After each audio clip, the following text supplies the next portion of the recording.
भैया हो निरंजन मंडल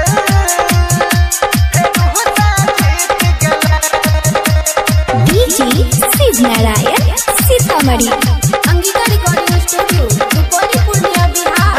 निरंजन मंडल अब की बार जीत गया आप सुन रहे हैं रोशन सक्सेना को।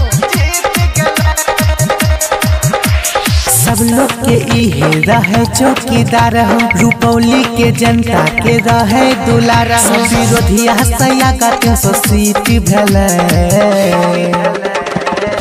भैया हो निरंजन मंडल अब की बार जीत गया भैया हो निरंजन मंडल जीत गया।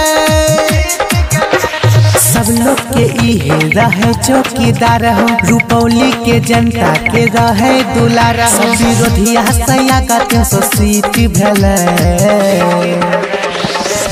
भैया हो निरंजन मंडल अब की बार जीत गया भैया हो निरंजन मंडल जीत गया।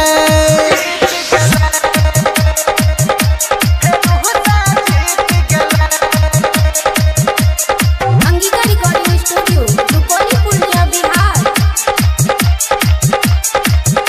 भैया हो निरंजन मंडल अब की बार डीजे शिव नारायण सीतामढ़ी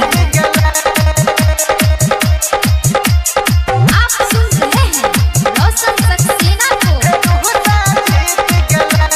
हाँ हाँ खुशियाँ हजार अइलै उड़बै छै गुलाल हो। हे हो रुपौली के अध्यक्ष बनलै गिद्धा ग्राम के लाल हो। खुशियाँ हजार उड़बै छै गुलाल हो। रुपौली के अध्यक्ष बनलै गिद्धा ग्राम के लाल हो। सब जनता के बारिश में भीज गेलै भैया हो निरंजन मंडल अब की बार जीत गया भैया हो निरंजन मंडल जीत गया।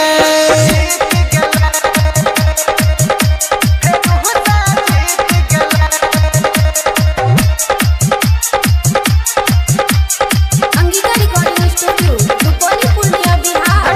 निरंजन मंडल अब की बार डीजे शिव नारायण सीतामढ़ी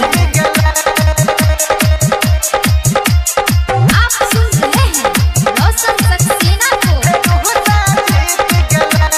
हाँ हाँ माथावा में लगबे लगलै यह बिरिया और चंदन हो।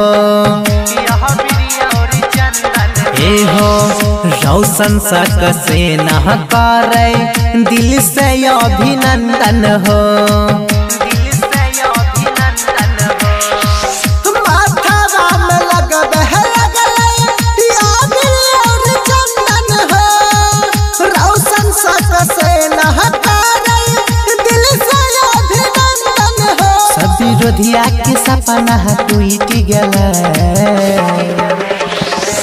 भैया हो निरंजन मंडल अब की बार जीत गया भैया हो निरंजन मंडल जीत गया।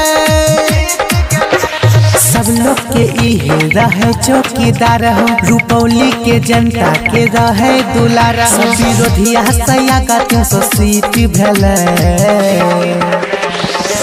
भैया हो निरंजन मंडल अब की बार जीत गया